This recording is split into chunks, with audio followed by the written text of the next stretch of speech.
તમારા ઘરને ધન દોલતથી ભરી દેશે આ વાસ્તુશાસ્ત્રના 40 ખાસ નિયમો. નંબર 1, પૂજામાં શંખનું ખૂબ જ મહત્વ છે, તેથી પૂજા રૂમમાં શંખ અવશ્ય રાખવું જોઈએ મિત્રો. નંબર 2, પૂજા કક્ષમાં શુભ અને સાત્વિક રંગ જેમ કે આછો લીલો, પીળો, જાંબલી કે ક્રીમ રંગનો ઉપયોગ કરવો જોઈએ. નંબર 3, દક્ષિણ કે પશ્ચિમ દિશામાં પૂજા રૂમ બિલકુલ ના બનાવવો જોઈએ. નંબર 4, પૂજા રૂમની સફાઈ દર શનિવારે જરૂર કરો અને ગંગાજળનો છંટકાવ પણ કરો. નંબર 5, જ્યારે મંદિરની સફાઈ કરો ત્યારે ભગવાનનો ફોટો જમીન ઉપર ન રાખવો જોઈએ. નંબર 6, મંદિરનો દીવો રોજ સાફ કરીને જ પ્રગટાવવો જોઈએ. નંબર 7, પૂજા કર્યા પછી મંદિરને પડદાથી અવશ્ય ઢાંકી દેવું જોઈએ. નંબર 8, પૂજા રૂમમાં પ્રતિદિન એટલે કે દરરોજ એક કપૂર અવશ્ય સળગાવવું જોઈએ. નંબર 9, ઘરમાં સવારે થોડા સમય માટે ભજન અવશ્ય વગાડવા જોઈએ. નંબર 10, ઘરમાં સાવરણીને હંમેશા છુપાવીને રાખો. આવી જગ્યાએ રાખો જ્યાં કોઈનો આવતા જતા પગ ન અડે, અને સાવરણીને હંમેશા નીચે પડેલી રાખો.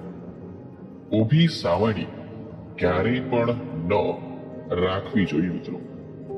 નંબર 11, ઘરમાં બૂટ ચંપલ રાખવા માટે એક નિશ્ચિત જગ્યા બનાવો. બૂટ ચંપલ જ્યાં ત્યાં વેર વિખેર કે ઊભા જતા ન રાખવા જોઈએ. તેનાથી ઘરમાં અશાંતિ ઉત્પન્ન થાય છે અને માતા લક્ષ્મી ક્યારેય ઘરે નથી આવતા. નંબર 12, ક્યારેય પથારી પર બેસીને ખાવાનું ન ખાવું જોઈએ.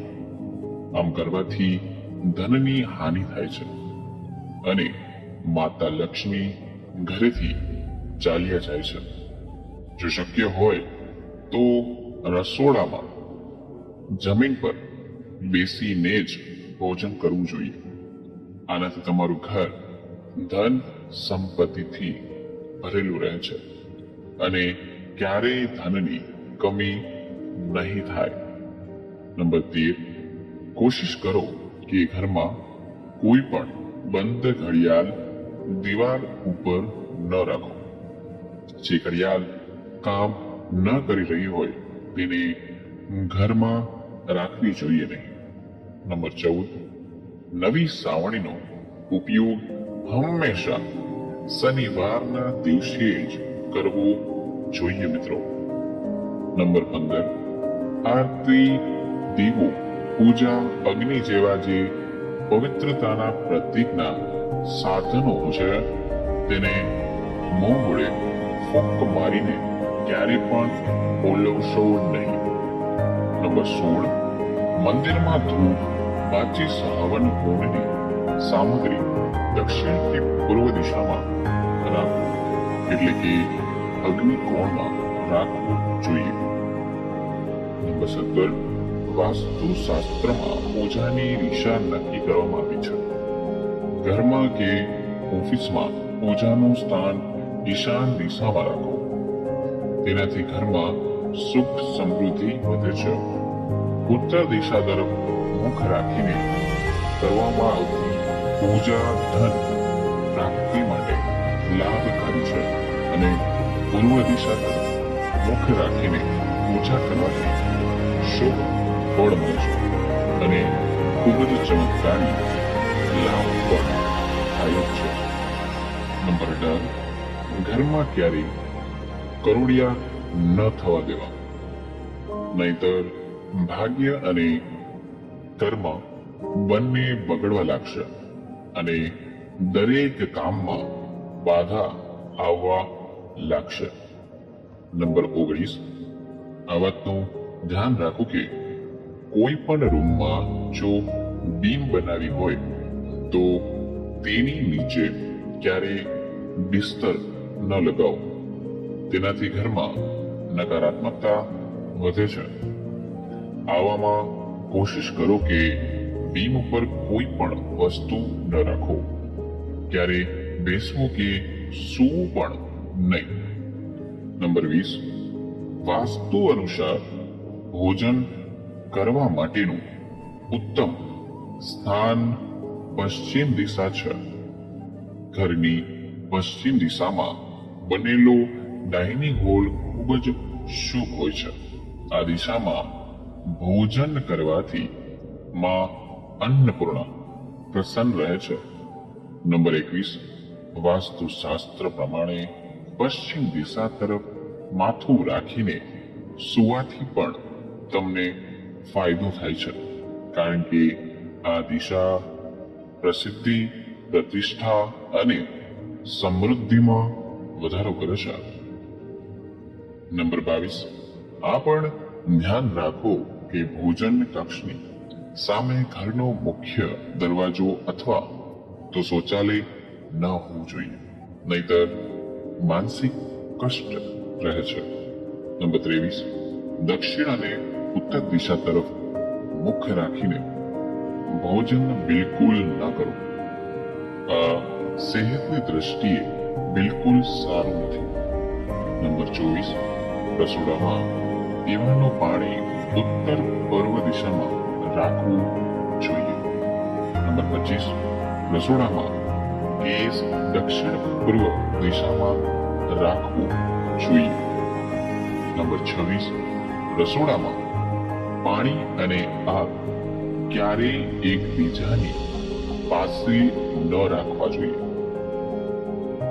નંબર 27, રસોડામાં જો સાવરણી, પોતું અથવા તો કોઈ પણ સફાઈનો સામાન રાખો છો તો તેને નિત્ય કોણમાં રાખવું જરૂરી છે. નંબર 28, રસોડામાં કિચન સ્ટેન્ડની ઉપર સુંદર ફળ અને શાકભાજીના ચિત્ર લગાવો. અન્નપૂર્ણા માતાની તસવીર પણ લગાવો. તેનાથી ઘરમાં બરકત બની રહેશે. નંબર 29, કીડી, વંદો, ઉંદર કે અન્ય પ્રકારના જીવજંતુઓ કિચનમાં ફરતા હોય તો સાવધાન થઈ જાઓ. તે તમારા સ્વાસ્થ્ય અને બરકતને ખાઈ જશે. કિચનને હંમેશા સ્વચ્છ અને સુંદર રાખો. નંબર 30, ભોજન સૌથી પહેલા અગ્નિને અર્પણ કરવું.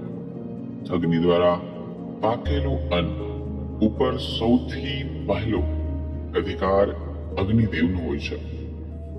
નંબર 31, ભોજન કર્યા પછી થાળીમાં હાથ ક્યારેય ન ધોવા જોઈએ. નંબર 32, ભોજનની થાળીને ક્યારેય પણ જમીન ઉપર ન રાખવી જોઈએ.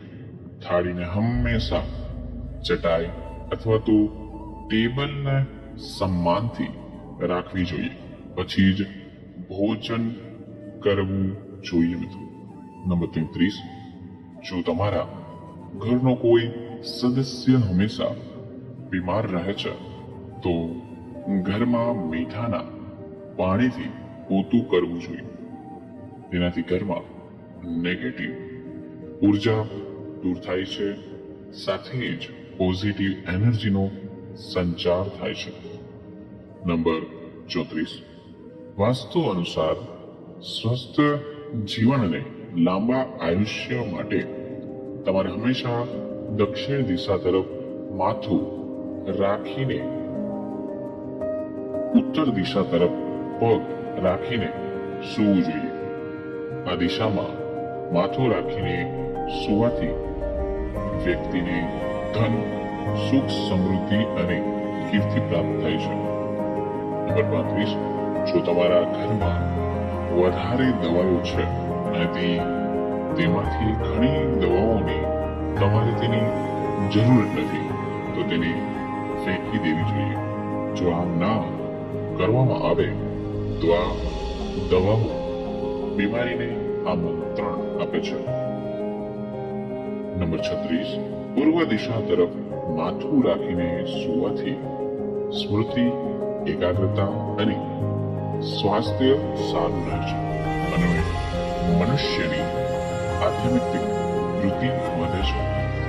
વાસ્તુશાસ્ત્ર પ્રમાણે છાત્રોને ખાસ કરીને સ્મૃતિ અને એકાગ્રતાને વધારવા માટે પૂર્વ દિશા તરફ મોઢું રાખીને સૂવું જોઈએ. નંબર 37, પિત્તળના વાસણમાં ભોજન કરો, તાંબાના વાસણમાં પાણી પીવું અત્યંત લાભકારી હોય છે. નંબર 38, રાત્રે ચોખા, દહીં, સત્તુનું સેવન કરવાથી દેવી લક્ષ્મીનો અનાદર થાય છે. અતઃ સમૃદ્ધિ ઈચ્છે છે છતાં પણ જે વ્યક્તિઓની આર્થિક કષ્ટ રહે છે તેઓને આનું સેવન રાતના ભોજનમાં ન કરવું જોઈએ. નંબર 39, રસોડાના નળમાંથી ટપકતું પાણી એ આર્થિક સંકટની નિશાની છે. એટલા માટે જો રસોડાના નળમાંથી પાણી ટપકતું હોય તો તેને જલ્દી જ સારું કરાવી નાખો. નંબર 40, ભોજન કરતા પહેલા પૂર્વ દેવતાઓના આવાહન કરવું જોઈએ. ભોજન કરતી વખતે વાતચીત કે ક્રોધ ન કરવો જોઈએ. પરિવારના તમામ સદસ્યોની સાથે બેસીને ભોજન કરો. જો તમને આ વિડીયો મિત્રો પસંદ આવ્યો હોય તો વિડીયોને લાઈક કરજો, ચેનલને જરૂરથી સબસ્ક્રાઇબ કરી દેજો અને બાજુમાં આપેલા બેલ આઇકોનને પ્રેસ કરી દેજો અને તેને ઓલ ઉપર સિલેક્ટ કરી દેજો જેથી તમને વિડીયોની નોટિફિકેશન સૌથી પહેલા મળતી રહે. અને ખાસ મિત્રો કમેન્ટ બોક્સમાં જય માતાજી જરૂરથી લખજો. વિડીયોને છેલ્લે સુધી જોવા બદલ આપનો ખૂબ ખૂબ આભાર. હવે મળીશું નવા વિડીયો નવા ટોપિક સાથે. ત્યાં સુધી બધાને મારા રાધે રાધે.